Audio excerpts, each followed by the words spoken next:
Buenos días y bienvenidos al Paraninfo de la Universidad de Oviedo para participar en esta conferencia de la doctora Zafra Lerman, que es presidente, como todos sabéis, de las Malta Conference, de la Fundación Malta Conference. La doctora Lerman está con nosotros desde ayer y estará hasta mañana visitando instalaciones de la universidad y reuniéndose con universitarios y universitarias.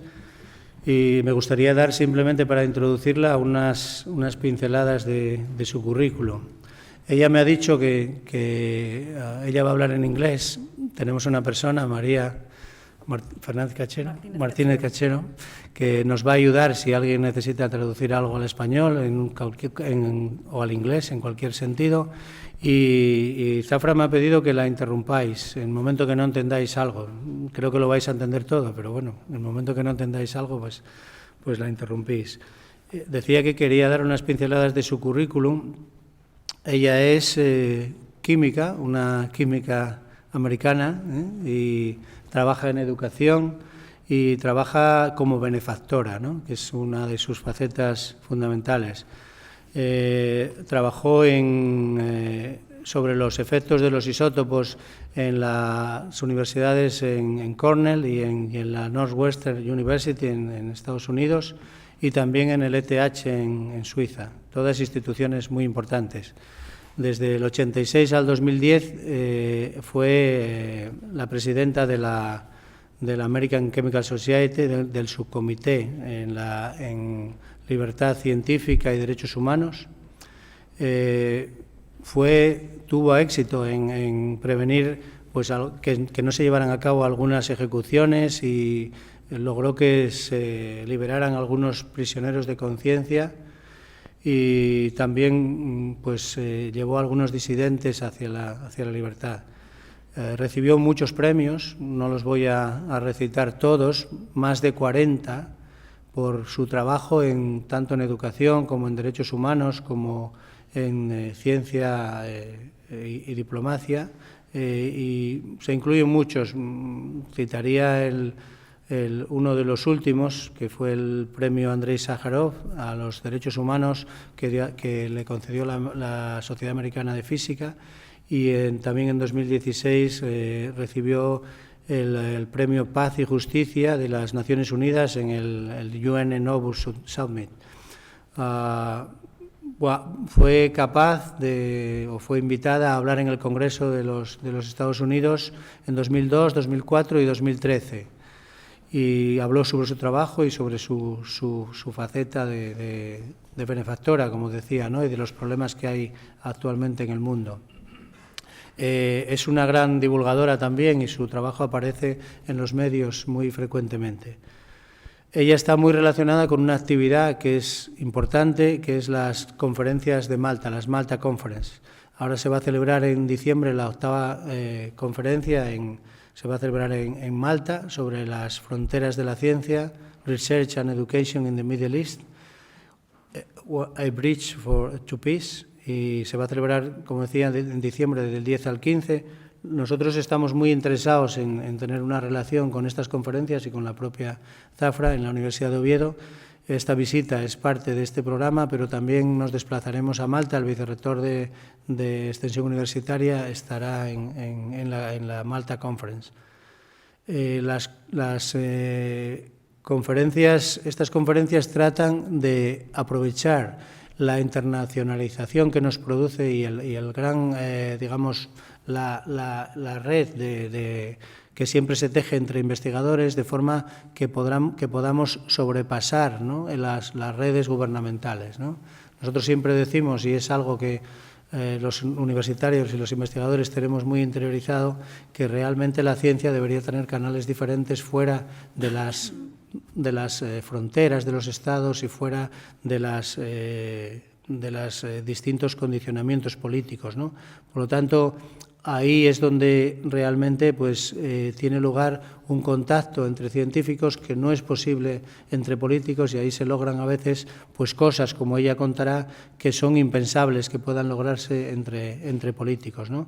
Estas conferencias se desarrollaron durante los pasados 13 años y tienen un presupuesto aproximado de $350.000 que sirven no solo para que los participantes, para sufragar los gastos de los participantes de las naciones del Oriente Medio, sino también para otras actividades que surgen de la conferencia y se realizan entre conferencias, ¿no? La conferencia que nos va a impartir hoy la doctora Zafra Lerman lleva por título, como seguramente todos sabéis, Human Rights, Education and Peace, Contributions to the Progress of Humanity. Creo que puede ser bastante interesante y no quiero robarle más tiempo, le he robado como 6 minutos o una cosa así, y estamos encantados. We are really proud of having you here, and we are really excited to listen to you. So it's your time. Thank you very much. I want to thank the students that are here. You are the future to make the world a better place. So I'm very happy to see all of you here. If you don't understand, just raise your hand and we have somebody to translate. So you can interrupt my lecture. I'm used to talk to students in different languages. I'm sorry, I speak 5 languages, but Spanish is not one of them. So I apologize for that. I, like other people that wanted to change the world, had a dream. And my dream was to make sure that there is education for everybody in the world, that everybody has freedom and human rights, and my biggest dream is still achieve peace in the Middle East, which will affect the whole peace in the whole world. So I'll try to tell you about all these 3 subjects. Can you understand me? In English, you say yes. Okay, thank you. Thank you.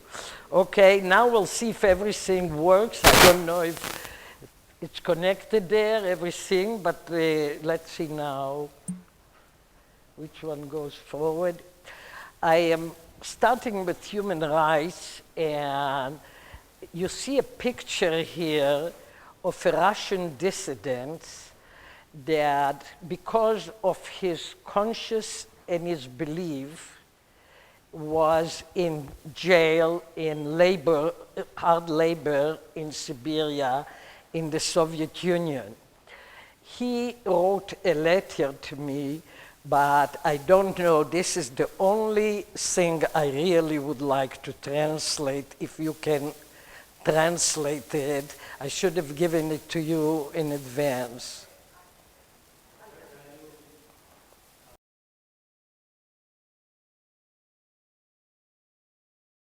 I will summarize what he says.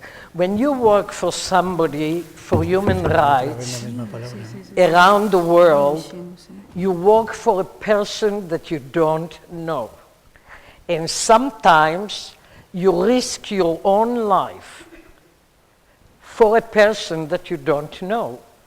And what this person said, that the prisoner that is in jail and the person that works for him, although they don't know each other, they share the same values to make the world a better place.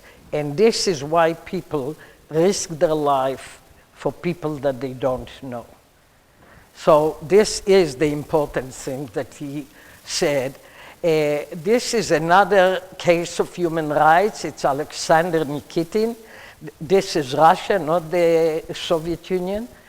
Alexander Nikitin worked for the Bologna Environmental Agency in Scandinavia, and he published a report where the Russians threw away in the North Sea the nuclear material from the submarines. This was not illegal, but after he published the report, the laws were changed, and he was arrested. So this was a very tough case to work. I had to go to Leningrad, St. Petersburg now to meet with him and get all the information. I met with him in a basement somewhere, and in 2000, we managed to bring him to the US, although he was still has to go to court. I'm trying to talk easy English so you can follow. And when he came, all the newspapers and televisions from Canada and the United States came to interview him because they wanted to know exactly what happened and how the radioactive material is being dealt with. Here you see in C-SPAN, the television covered all his speech with a translator. He spoke Russian, and he was another very tough case that I worked on his case. Fang Liji from China was the father of the pro-democracy movement of the students. I don't know how many of you know the history of Tiananmen Square in 1989, where the government crushed the student movement. Many were killed, and many of them were in prison. Fang Liji ran to the American embassy, so he was protected there for a whole year. And then when he was released, he came to Chicago, and through the radio, Voice of America gave a speech in Chinese directly to China of democracy and freedom that he wants to see in China. And this is me on Chinese national television because I was invited to give a talk on public understanding of science, and there were hundreds of Chinese in the room, and I dedicated my lecture to all the people from Tiananmen Square that was in prison, and then the television, national television, came and interviewed me, but I can hear it only in Chinese, so I don't know if they said what I said or they said what they wanted me to say. I don't know, but because it speaks Chinese. Cuba was another issue that my committee that I chaired worked. The United States, for 50, 60 years, has a big embargo on Cuba, no relationship with Cuba. And we opened the relationship with Cuba as scientists in 1988, where my senator got us a permission. We need permission to go to Cuba from the government. He got the permission, and I took a group of scientists to Cuba 7 times before Barack Obama had some changes and opened, and now it's going back to what it was. So Cuba is still a very sensitive issue. I am an honorary member of the Cuban Chemical Society, and in the picture you see the person next to me, not with the black shirt. His name is Fidel Castro Jr. He is the son of Castro. He's a nuclear scientist that worked with the Russian till the Soviet Union fell, and then he came to Cuba to be the science advisor to the president, and I worked very closely with him. Working in AIDS in Africa is a human rights issue too, and what you see here is an AIDS orphanage in Kenya, where they could get medication, because Kenya was very strong in medication. They are all orphans. The parents died already of AIDS, but they have AIDS, all these babies. And this is in South Africa. This is a big AIDS orphanage in Johannesburg. And you can see the kids, they look beautiful. All of them have AIDS, but during that period, the government did not give the same medication like in Kenya, so maximum that they could live was 7 years, these orphans. Now, I believe that equal access to science education is a basic human right that belongs to all. It's a human right to educate the whole world, the whole population of the world. What you see in the picture is, in order to make science accessible to all, you have to develop different ways to teach science, and this is science through dance. To people that know some chemistry, this is a dance where they form a sodium chloride that is salt. But all that was done like Romeo and Juliet of Shakespeare, and the Chicago Sun-Times, the newspaper in Chicago, covered their dance when they performed it. They are high school students. Now you can see, working with students, to bring this method of using art, music, dance, drama, to teach science, all integrated with science, that you can see the children in Ethiopia. The middle picture is children from war zone, like Rwanda, different countries that there were war in the countries, and they all came to St. Petersburg, Russia, to work together, and we tried these methods with these kids. And the one on the side is from Soweto, South Africa. Soweto is a town that has 2 Nobel Prizes. One is Mandela, who is a big hero of mine, and the other one is Bishop Tutu. Both of them are from Soweto, and we adopted the Soweto school system to teach them and the teachers how to teach science through the arts, because the arts are very important in teaching science. Now you can read the translation in Spanish. No, it's in Spanish. The lower part is in Spanish. So you can read it, and it says what are the problems that are facing the world, that we must guarantee science education for all. We must avoid having 2-class society that divided not royalty and not royalty, but people that know science and technology and people that don't know science and technology. And there is no one method fits all. You have to develop very different methods to teach science, and chemistry in particular, otherwise it's very boring. One of my students did a drawing where you see the children with the computer, they look happy, and the children that don't have it stand and they are unhappy. He drew it like that, but if you pay attention, all the children are multicultural. Every color, every shape, every gender.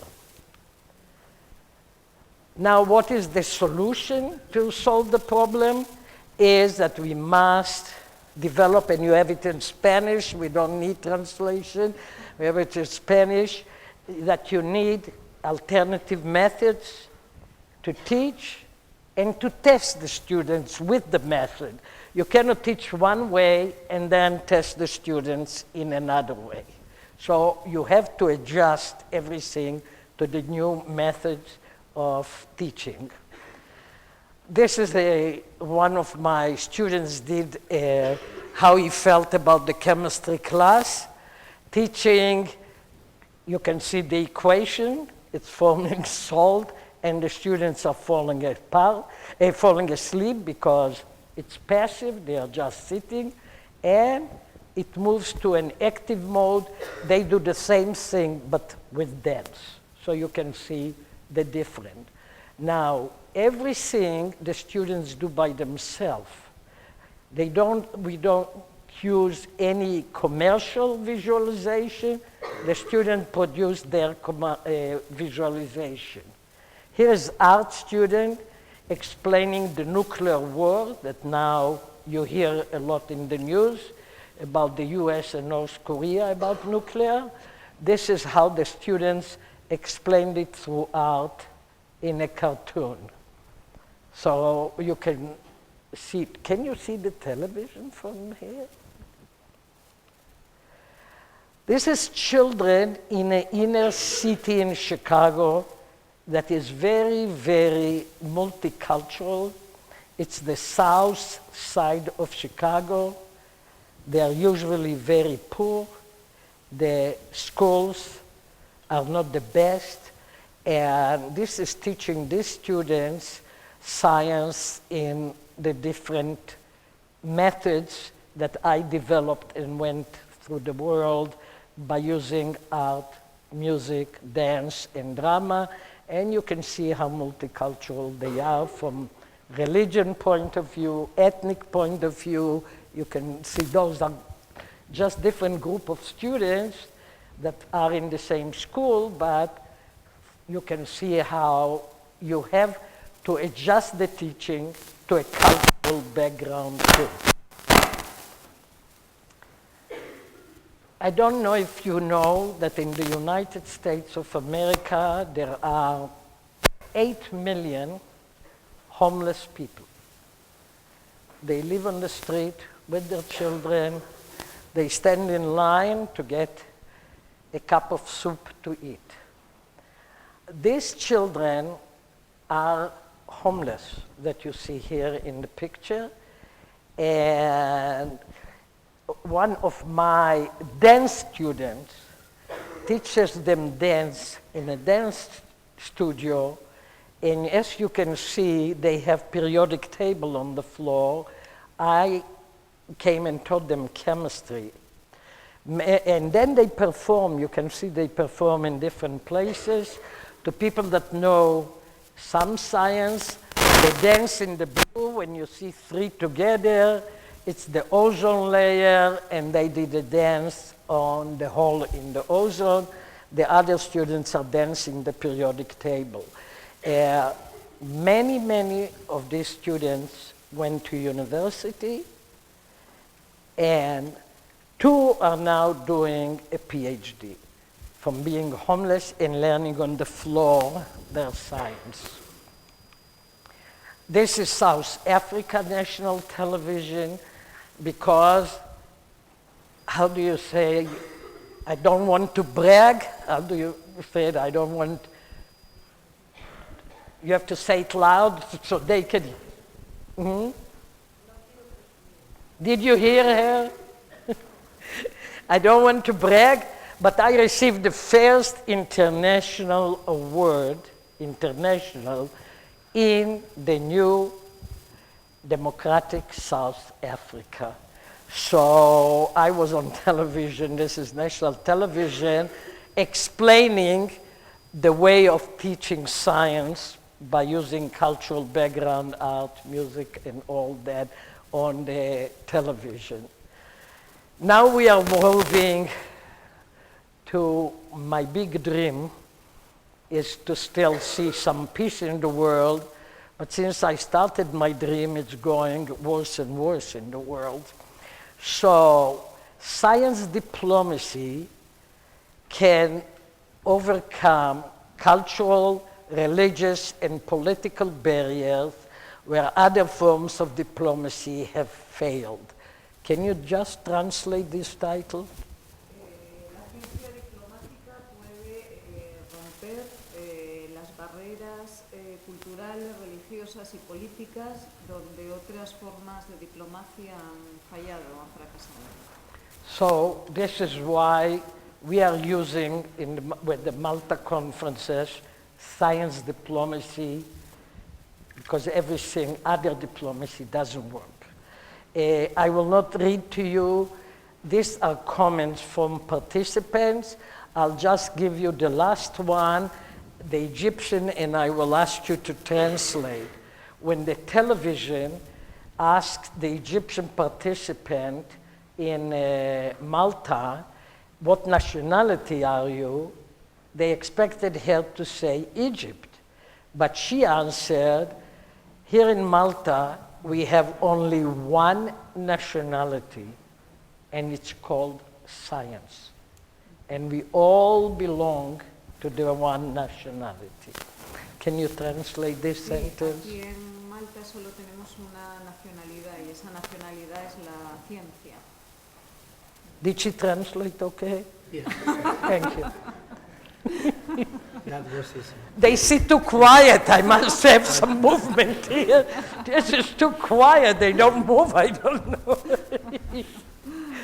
Very polite. They don't say if they understand or not. They don't ask. Okay, we'll go ahead.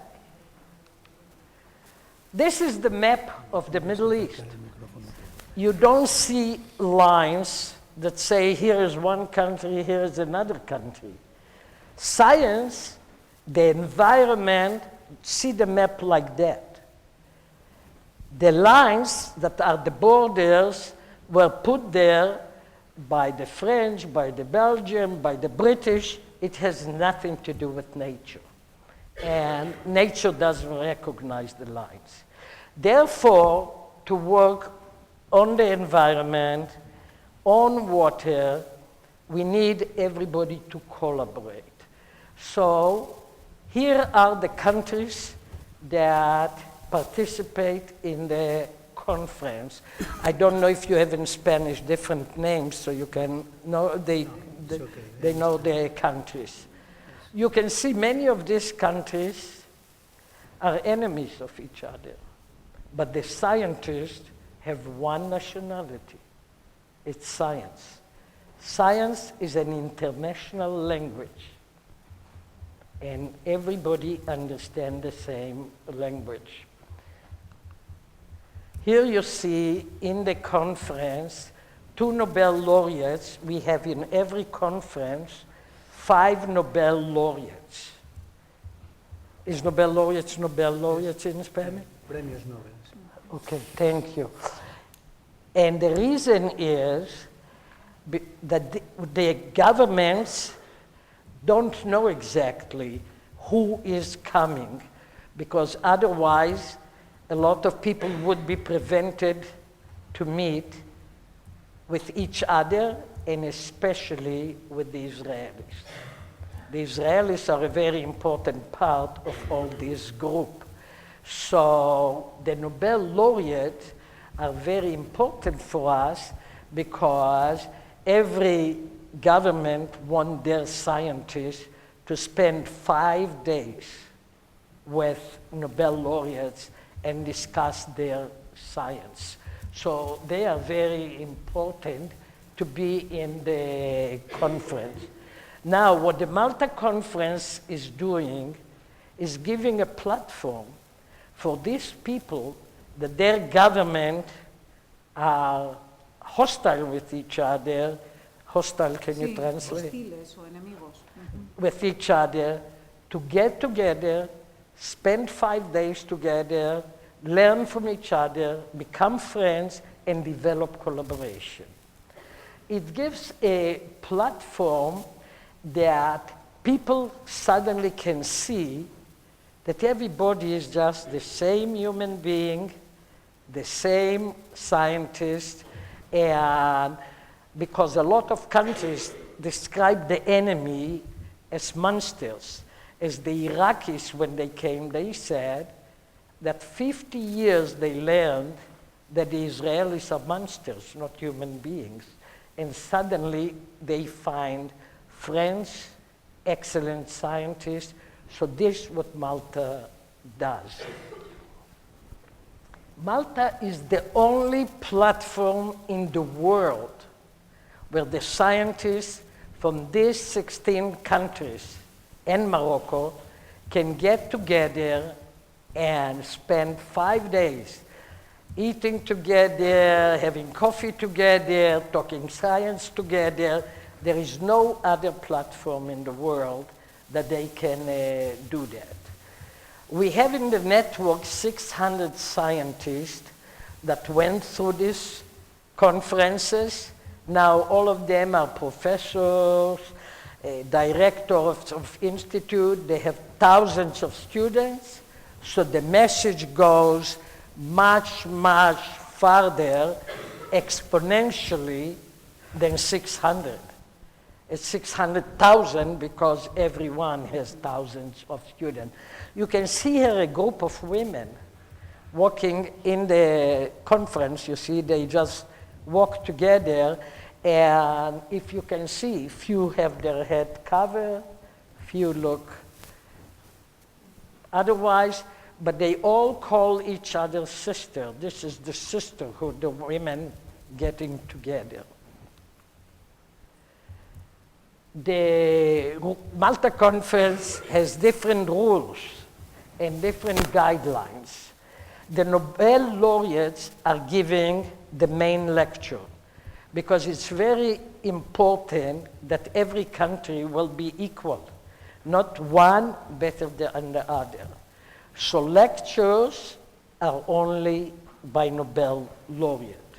We let the Academy in Sweden decide who will give the lecture in the Malta Conference.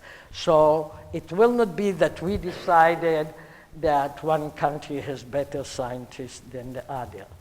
But everybody can describe their work in workshop or in a poster session. One important rule is that you cannot bring your spouses or partners. You have to come alone. Because again, everybody is equal. Few countries maybe have money to pay for their spouses, but few don't. So no spouses.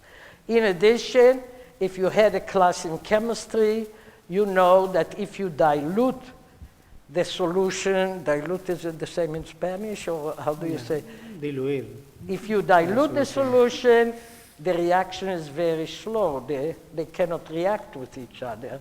In order to have interaction, we don't want to dilute it. So no spouses can come. The social events are as important as the lecture because this is where the friendship is being and the peace is being formed in the social event. And it's diversity from every point of view. Culture, religion, age. In the beginning, we had only distinguished scientists or science ministers. But now we are inviting the graduate students and postdocs, so we have diversity from that point of view.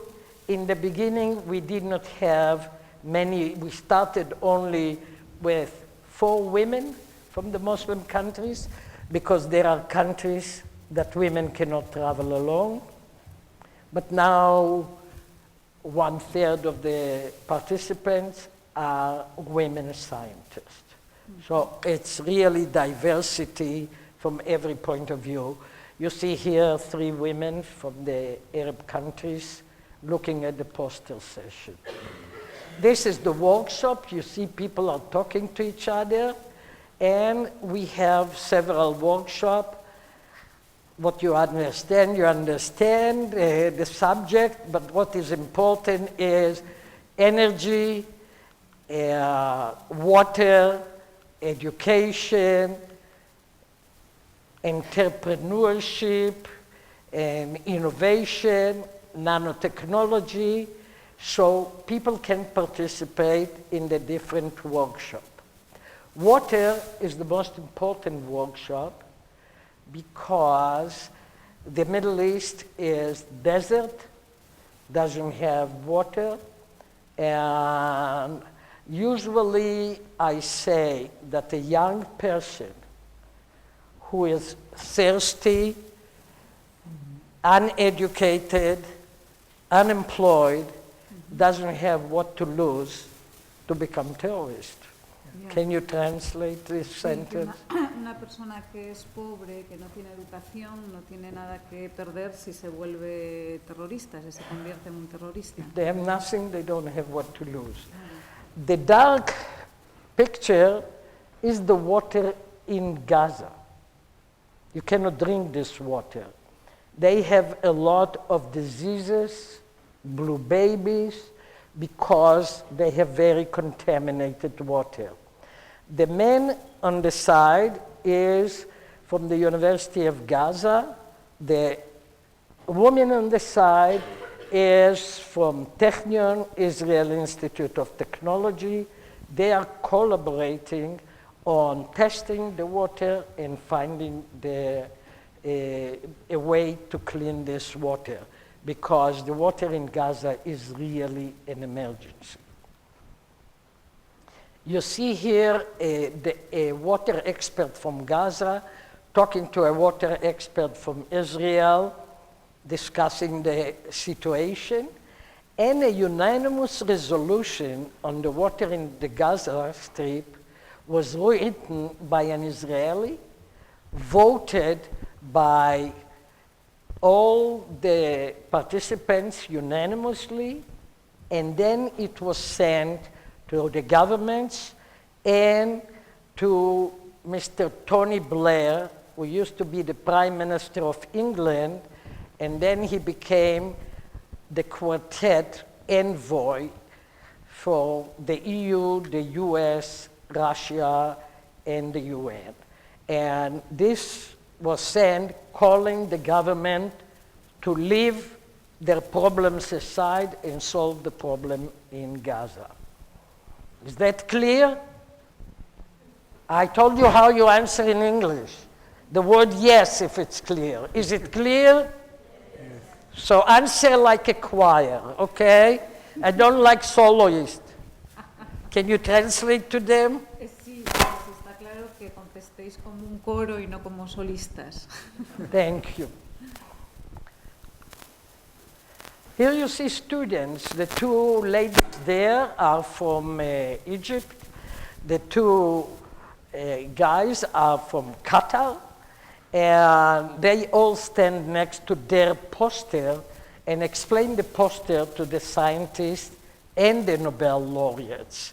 And now we make an effort to develop like a unified curriculum for the whole Middle East, so we can raise the level of science in a lot of these countries. Educational collaboration is very important. What you see in this picture, the gentleman with the white shirt is a Nobel laureate in chemistry from Cornell. His name is Roald Hoffman. And around him you see Egypt, Jordan, Lebanon, Iran, Qatar, and I think another Egyptian, but they are sitting on the computer together and developing a collaboration there. Usually, if we have the Israeli in the picture, we try not to show this picture for safety and security of the participants. So we have to use a lot of Photoshop in showing pictures. And we have students from Palestine doing their PhD in Israel. We had one participant that spent a whole year sabbatical in the Weizmann Institute of Science in Israel, that is considered one of the best research institutes in the world. And he spent a whole sabbatical as a result of Malta. And one of our participants did a whole course on nanotechnology in Arabic and English and tens of thousands of students from all the Middle East took this course. And he's an Israeli Arab that teaches at the Technion Israel Institute of Technology, that is very famous in all the startups, because all the startups are the Technion graduates, and Israel is the #1 startup nation in the world. So we try to bring this knowledge to the whole Middle East. Here is, we were invited to have Malta 5 in UNESCO.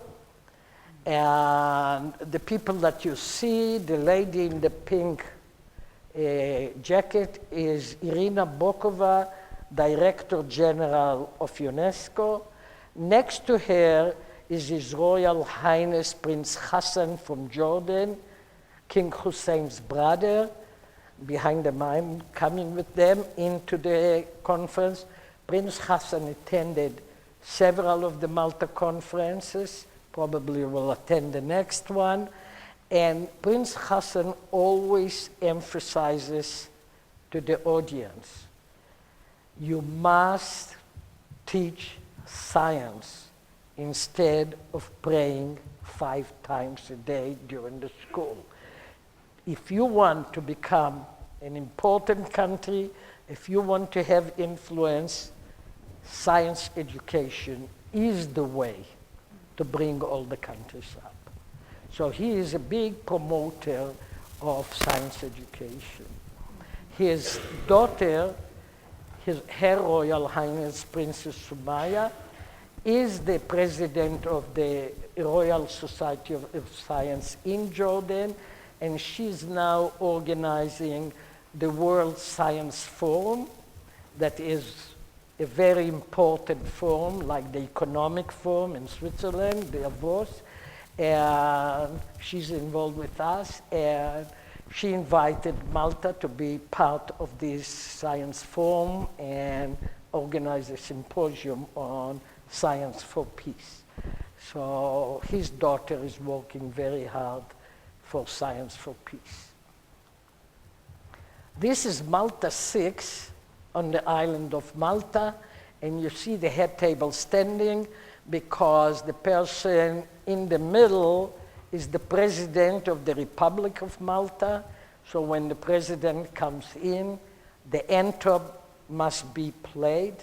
He gave the opening speech, and the others are ambassadors from different countries. She must not like the president of Malta.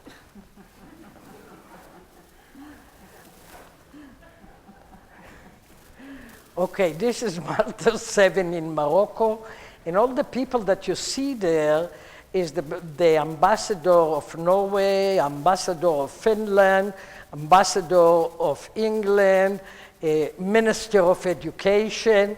Now, it's very important to have these officials in order to do science diplomacy for science policy, because these are the people that can communicate to their governments and help us with bringing science policy through science diplomacy.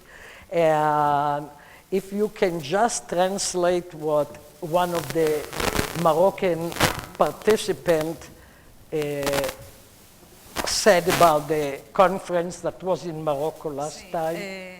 Para usar la diplomacia de la ciencia para la política, los ministros y los embajadores son invitados a participar y a interactuar con los participantes del Oriente.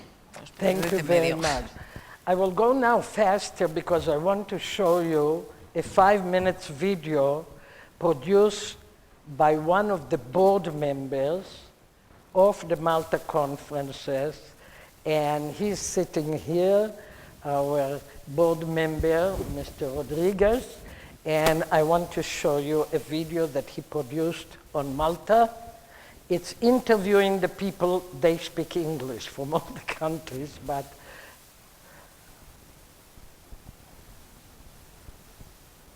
these are the 16 Nobel laureates that are involved with the Malta conference, and we have only one woman that has a Nobel Prize in chemistry for the last 60 years, because through 120 years that there are Nobel Prizes, only 4 women ever received a Nobel Prize in chemistry.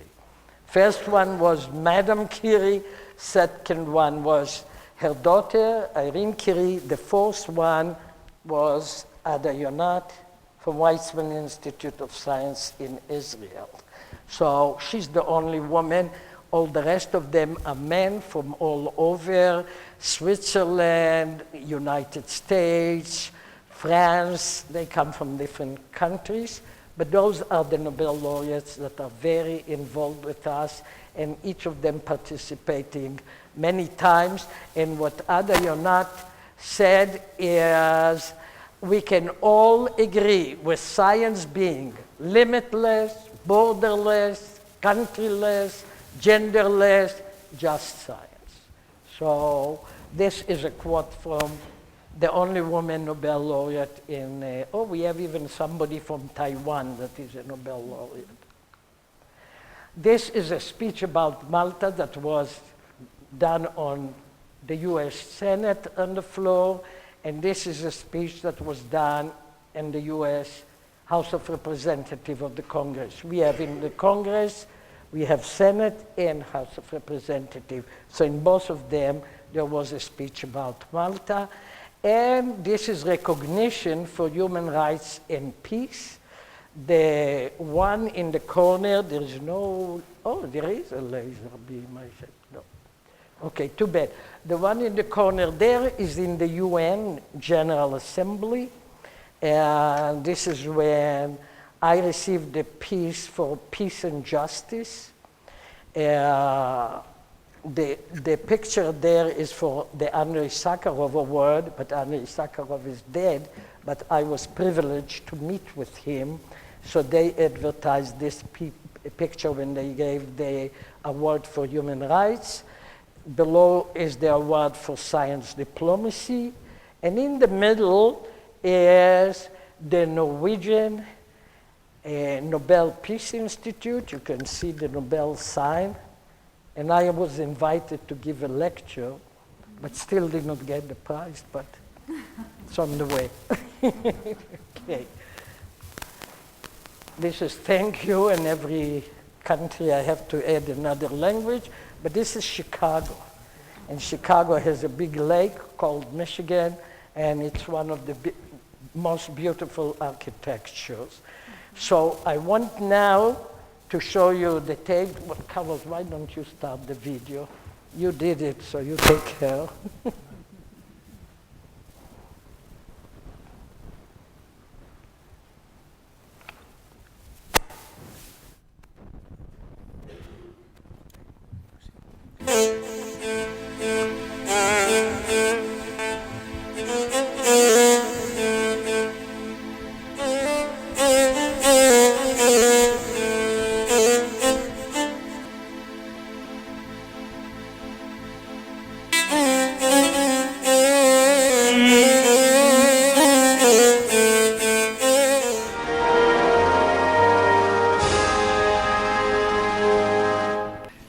In 2003, a great idea was born in Malta. This idea being the use of science as a bridge to peace in the Middle East and the world over. At first, there were only slender hopes of it surviving, yet it has thrived, grown and returns home again to Malta to celebrate the 10th anniversary of its inception. We are together all the time, discussing, love each other, help each other. We are cooperative and feel a nice spirit. It's a wonderful spirit to feel that science is for science and not for a land. لكن عراقي حلوين المعاني، مصري حلوين المعاني، ليبي Bringing together scientists whose countries might be, have some differences is quite amazing, because in the activities, this is why Malta is known for being a bridge to peace by bringing these scientists who speak science on a common platform and a chance to meet and talk. Fully agree with science being limitless, borderless, countryless, genderless, just science.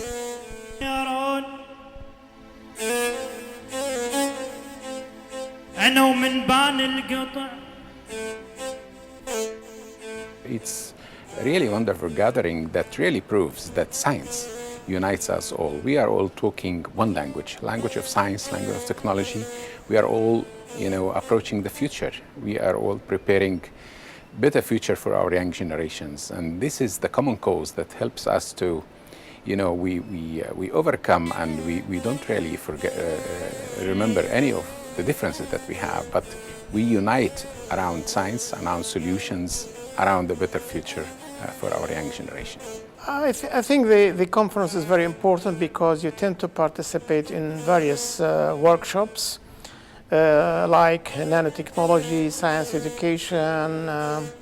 Also, you tend to listen to Nobel laureates, and in each of the conference in the past, 5 conferences, we had almost 6 to 8 Nobel laureates with the great experiences. So we learn about their experiences, about their research work, about what they have done to the community and to the global community as a whole, as researchers, and how they could benefit this world.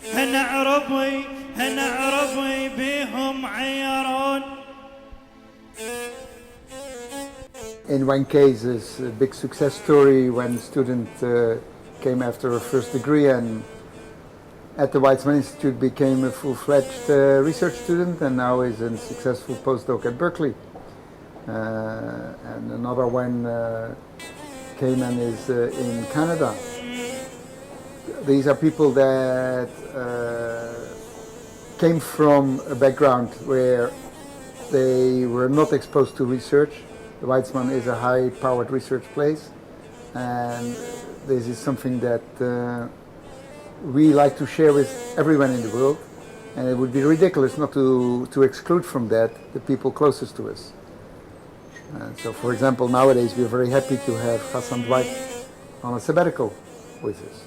Now, the next step is that we can go easily to Al-Quds and to Bethlehem and Bir Zayt, but for that the politicians have to work a little bit harder. Yes. Also, we have some project initiated with the Malta conference, and it was a grant given to work on how to purify water through TiO2, and photovoltaics.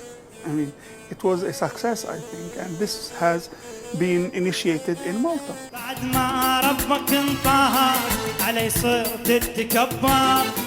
Here, we broke the borders, and we are very happy to see each other and to work together very friendly, because what I say always, don't try to wait for an international agreement. Just go and make your action alone, and don't sit to wait if somebody come and rescue you in the street. So just go and make your own action, because if we wait for an agreement, maybe we're gonna lose a lot of time and lose a lot of generations.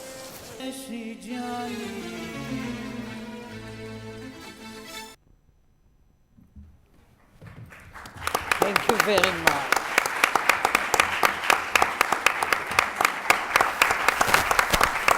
Do you want to have the last questions? Yes, of course, yeah. Well, she's telling me, me está diciendo que va a haber preguntas, ¿no? Espero que no la decepcionemos.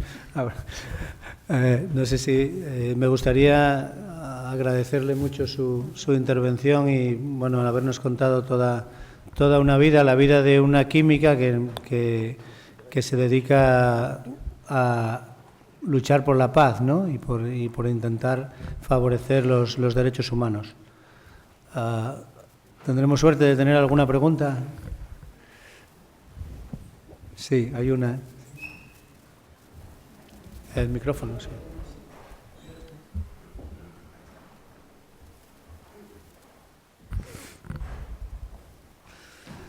Aquí, ¿quién? Aquí.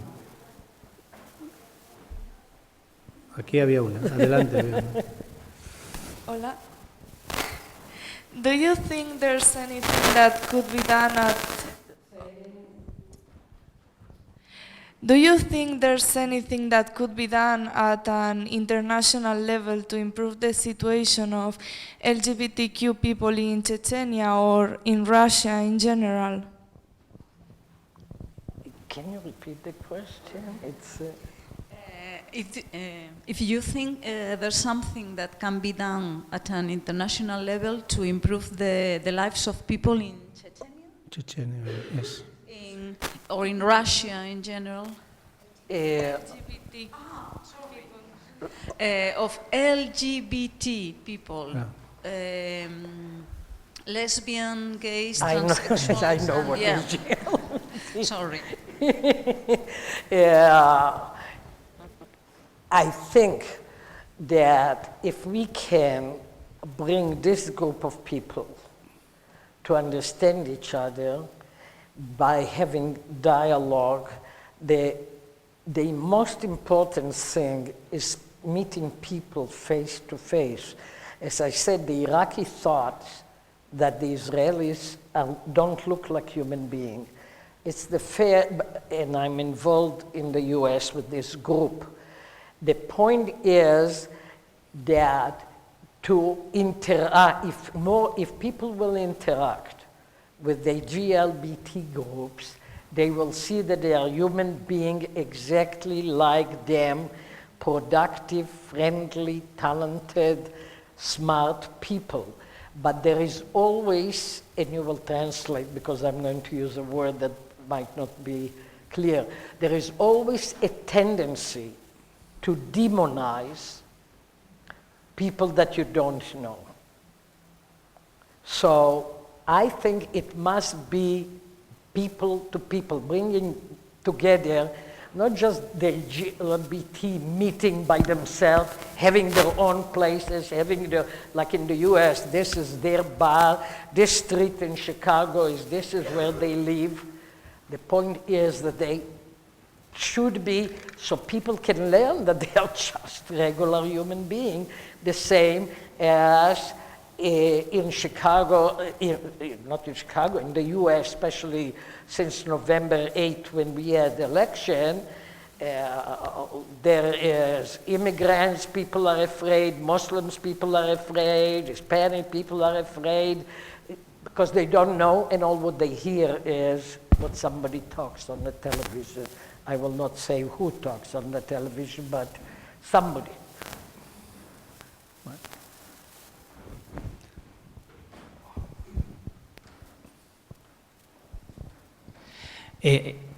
Usted habla de conflictos internacionales y a mí me ha interesado mucho trabajar sobre los conflictos muy locales, muy próximos, muy cercanos. Le voy a hablar, entre mis muchas carencias y muchas frustraciones está el no saber hablar inglés. I understand international and mucho, but the rest I do not understand. You were talking us about international problems and conflicts, and he's very interested in more local and more near conflicts. Aquí está usted en una región muy pequeña, pero con a veces enfrentamientos tremendos entre ciudades. Aquí estamos hoy en Oviedo y cerca hay una ciudad que se llama Gijón, que usted conocerá pronto. He trabajado con niños. A ver, espera. Voy a ponerme a tu lado.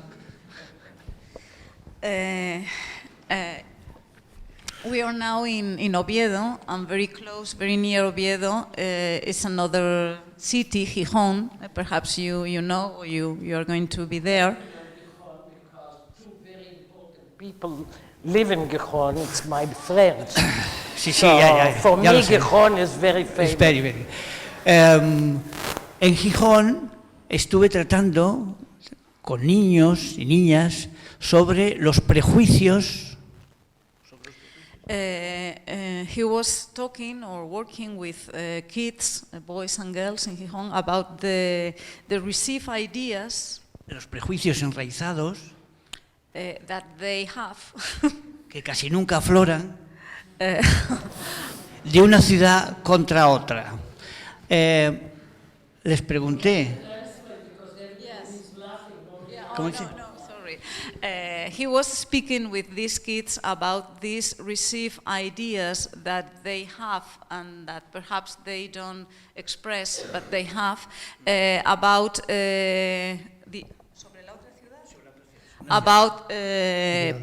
people from Gijón, the ideas that they have from people from Oviedo and... Los niños se les salió una palabra tremenda que era aquí en Oviedo, a los habitantes de Oviedo, como vivieron durante muchos años debajo de un árbol que se llamaba carballón, se les llama carballones. Here in Oviedo there was a big tree called carballón, and people from Oviedo are called carballones. Cuando se dijo la palabra carballón en Gijón a aquellos niños, de repente es como si hubiera estallado una bomba. When in Gijón the word carballones was said, it was like if a bomb has exploded. Does he have a question to me, or you have a problem between Gijón and Oviedo, and I can help you to solve this problem? If Gijón and Oviedo have conflict, I can solve it. No, bueno, que la pregunta, bueno, que, claro, es que tengo que contar la historia, si no, no sale. Y entonces, de repente, nos pusimos a hablar con los niños, qué significaba la palabra carballón, y todos dijeron que era lo peor del mundo. Lo peor que se podía ser era ser carballón. Aplicamos una técnica de un filósofo español que dice que la mejor lección es una conversación, y entonces los niños empezaron a sacar sus prejuicios. Solo a través de esa conversación salieron los prejuicios. Yo le pregunto que si es a través de esas conversaciones, cómo van aflorando los prejuicios y nos vamos liberando de ellos. Yeah. Then they were talking with these kids. They had a wrong idea about what the word carballones meant, and through conversation they became aware of their wrong ideas. And the question is if it is through conversation that people become aware of their wrong ideas, or is through conversation, or? It's through people to people. Was always a great movement, even during the toughest time with the Soviet Union. Because when people meet each other, they don't see each other as an enemy, they don't see the differences. They see what they have in common and not the differences. How many of you are from Oviedo? Can you raise your hand? Anybody from Gijón? Many. Oh. Maybe you can take the mayors to the Malta conference.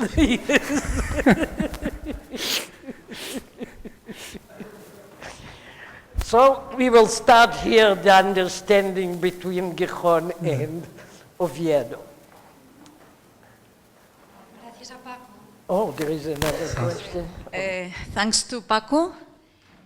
Yo voy a hablar también en español. She's going to talk in Spanish as well. Si no, no hablaré. If not, she wouldn't talk. Y voy a contar una pequeña anécdota. She's going to tell us a little story, a little anecdote. A 30 kilómetros de aquí, no en dirección a Oviedo, sino hacia el sur, hay una pequeña localidad en torno a una carretera general. 30 kilometers away from here, there's a little sorry, una pequeña localidad. There's a little place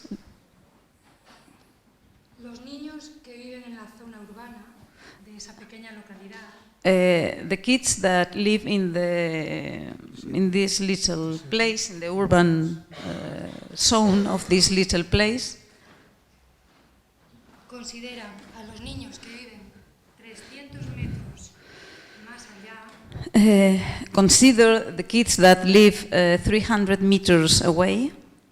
En una casa donde pueden tener vacas, gallinas, conejos o cerdos. That live in a house where they can have cows, dogs, pigs, and other animals. Montunos. They consider them montunos. Montunos, I don't know. Montunos, Wild, people. Wild yeah. guy. Wild guys. Yeah. ¿No? Me parece que estamos inmersos en conflictos continuos. She thinks that we are always inside conflicts and problems. Y ese carballón que veían en Gijón, en esta pequeñita región de Asturias, podría ser la diagnosia también. And here in Asturias we also have this problem with diglossia. We have two languages, and one is more spoken and stronger, let's say, than the other. And this could also be a problem here in Asturias. So maybe you should teach English, and then there will not be a problem. Right. La UNESCO tiene reconocido el asturiano como lengua en peligro de extinción. Yeah, the language Asturiano is recognized by the UNESCO as a language which is in danger of not existing anymore, of not being anymore, of extinction.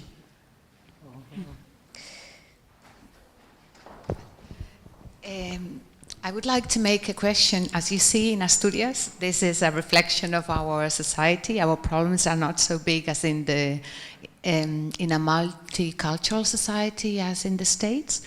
But I would like to reflect on these rivalries between Asturias and León and the rural areas, and also our languages.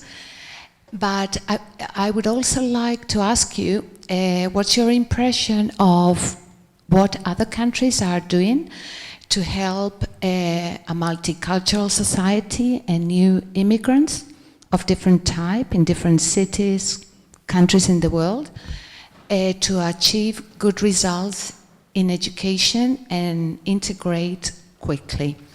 For example, not only new immigrants, but when people have to move to another country for political reasons, or refugees. Do you see any differences, or what can be done in Spain to see other countries as models? I have two citizenship, dual citizenship. One is American and one is Israeli. In the US, we are still struggling to solve racism, especially towards the African American. Therefore, I went to teach in places in a university where we had high percentage African American, and in the school in the South Side that 99% is African American. This is not integration. And this is people that are for generation, they are not immigrants. So the US is working hard, putting a lot of, I have to talk in the past. I don't know what is now, so I have to talk. I know very well President Obama, so I'll talk what President Obama did. I don't talk about the president now. But President Obama was very strong in making sure that we erase the differences between the race, between the cultures, that everybody speaks well English, that we have health for everybody. What this is not common in the US. We still have few million people that don't even have health insurance. So the US is a very, very rich country, but is very slow in solving this problem. My other country, where I was born and got bachelor, master, PhD, is an immigration country. Very few of us were born there, very few. All the rest came from all over the world. Everybody is an immigrant, and they have different colors, different shapes, even different languages. The people that came from Europe spoke a dialect of German called Yiddish. The people that came from Northern Africa, from other country, spoke Ladino, that is a dialect of Spanish. But when the country was established, there was a decision that there will not Yiddish, not Ladino, will be a language of the country, only Hebrew. So there will be equality. The first generation was still struggling with this differences between the culture. People married only people that came from the countries that they came. But today, it's all a big melting point. But there is one thing in Israel that is the biggest melting point, is that everybody, men and women, by the age of 18, have to serve their country. So when you are together, it doesn't matter if you are rich or poor, you are from an Arabic country or from a European country, this is a very big melting point. So the effort there is much, much bigger, also it's a very small country. So it takes in the US so many generations, and we still have strong racism where people don't, if you see African Americans, white people are going some in the other direction. This you will not see in Israel because there is a tremendous effort. The schools are integrated, everything. So I think it can be done, and there are a lot of examples of that. Israel, for example, has people from all over the world coming to see how it's being done. So I have two examples, two countries. I'm very often in both of them when I'm not in an airplane, but there is a big difference. Thank you very much, right? And I just want to say that at a small scale, we are working in Asturias to overcome these rivalries, and also we are working in a multicultural society, trying to implement bilingual programs for everybody in education, but also at university. I'm not that familiar with university, but there are lots of, or some bilingual programs at university. Thank you very much. Thank you very much for your attention and for coming, and I hope to see all of you again soon. Maybe there are more questions. There are more questions? I don't know. Are there more questions? I didn't see a hand. Are there any more questions? Oh. Yes. Bueno, a mí me gustaría hacer una pregunta sobre el conflicto israelí-palestino y cuál cree que es la solución correcta dado la situación actual. She would like to ask a question about the Israel and she would like to ask a question about the Israel and Palestine conflict, and what is your opinion about the solution right now? You see, the Malta Conference works towards the solution. The solution is to work together and develop friendships and collaboration. The solution will not come from the politician. This conflict will never be solved by politicians. It has to come from the people in the region that know what is best for them, and not what some politician dictate from one country. Therefore, our purpose is to enlarge the program. You should translate for all of them, not just for here, just for all of them. Mucha gente lo entiende, pero sí, sin problema. Dice que la solución no tiene que venir de los políticos, tiene que venir de la gente que se reúna y se conozca, que no se puede esperar que los políticos lo solucionen, y que su propósito en la conferencia de Malta es trabajar en ese camino, en esa idea, que la gente sabe muy bien a veces lo que hay que hacer mejor que los políticos. The Palestinian in the Malta conference, for example, they are Arab, the same as Saudi Arabia and Kuwait and Syria and the other countries. But they always tell me our real brothers are the Israelis. We feel the closest to them. It's if you get the governments out and the politician out, then the conflict will be solved. En la conferencia de Malta, los palestinos siempre le dicen que sus verdaderos hermanos son los israelíes. Si se deja a los políticos afuera, la gente se entiende, no hay enemigos. Any other questions? Well, if not, maybe I finish with one, if you don't mind. If there is another one, okay.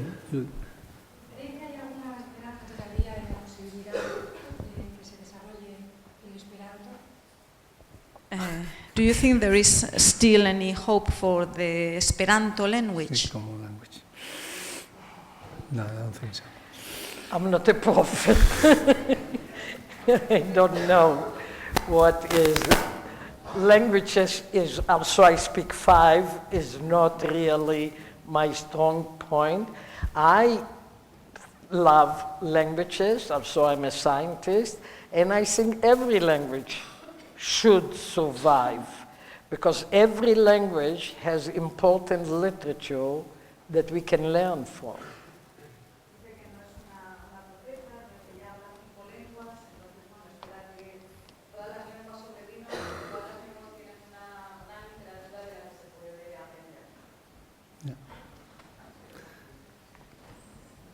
Okay.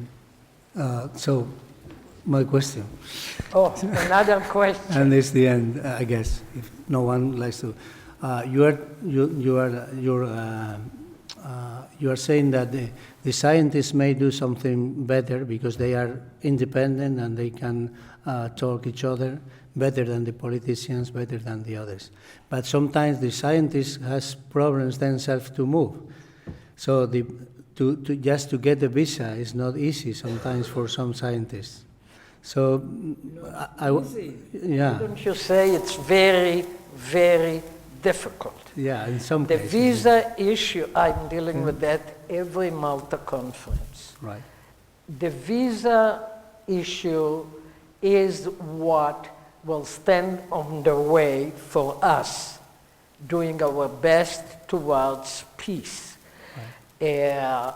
Malta was selected because it's an island, it's isolated, so for security reason it's good. And it was an independent small country, only 400,000 people. I always say 400,000 people and 500,000 Catholic churches, because every building is a Catholic church. But it was independent, and everybody that landed got a visa. But now they are part of the EU, of the Schengen Visa. And the Schengen Visa is, I know it's hard to get to the US, but the Schengen is so problematic that it's unbelievable. And this is why we went to Morocco. And Morocco promised me, and I flew and talked with the foreign minister and the foreign ministry, that everybody will get a visa. But as it was getting closer to the conference, I started seeing that the problems are growing because 5 countries did not have Moroccan embassy or consulate. It was all the countries that start with I. I told them they don't like the letter I. Iran, Iraq, and Israel, Syria, and Libya. I asked them, how will they get the visa? Don't worry. Don't worry till we come a month before the conference. So then they said, we will give the Israelis, all of them, letters, and you can bring as many Israeli scientists, we want them here. So we'll give them a letter, they will get the visa at the airport. I said, yes, but I have 4 more countries. So the Israelis were okay. Second to them came the Iranian, because they just opened relationship with Iran.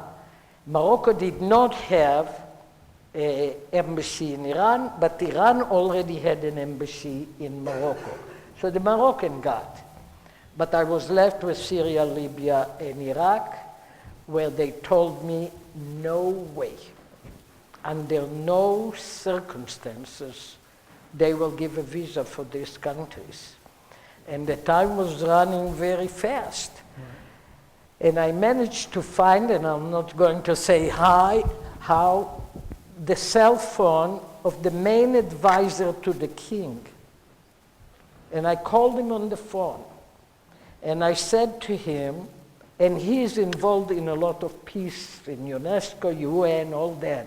He's the main advisor to the king of Morocco. I didn't believe it's the right cell phone, but when I called, I asked, are you so-and-so? I don't want to say his name. He said, yes. He didn't ask me how you got my cell phone. This would be my first question. But he was not a scientist, so he did not ask the right question. But I said to him, how will we ever have peace in the world if an Israeli Jewish woman has to fight with the authorities of an Arabic Muslim country to allow brave, distinguished Arab scientists to come to work towards peace? And within a day, every minister in Morocco called me in the US, and everybody tried to help.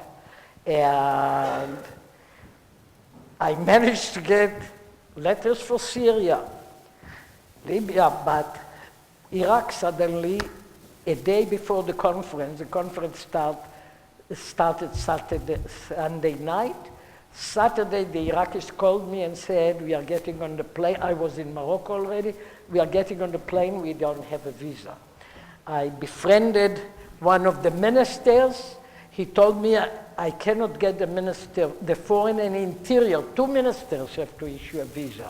I said, so you go and give them the visa at the airport. And we went to the airport, and he managed to get them the visa. But I almost got a heart attack. Malta, we were promised that it will not be a problem. Yesterday, I didn't go to sleep last night because already started. No way we will let the Syrian come, because what if they want to stay? So it started already with Syria. I know it will go more than just Syria. So the visa issue is a very big problem, and the EU talks about peace, even gets awards for peace. Even in Spain, they get awards for peace and human rights, but they don't allow peace talks in their own countries. So how is it going together is beyond me, because I thought after they are awarded for peace by Spain, they will allow people to come to the EU to discuss peace, but it doesn't work. And I'm sure there will be a lot of fight, and Malta will help me at the end, I'm sure, by giving national visa somehow without having to get a Schengen visa for the EU. So I'm not talking that to the US, they could never come, these people, with all the bans that our president comes, but nobody gave President Trump any award for peace. Okay. Okay, thank you. I'm sorry I make a very long question, so because the answer was took a lot of time, right?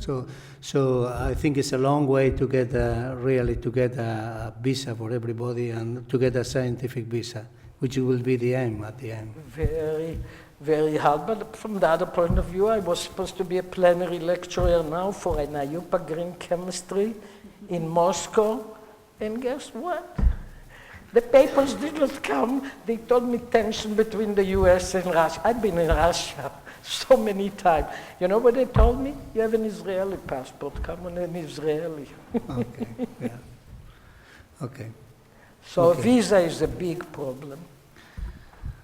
Okay, I think if we finish with this, except if someone likes to ask something else, but if not, we are really very, very happy to have you here, and thank you very much for being here. Thank you very much, and thank you for giving me this beautiful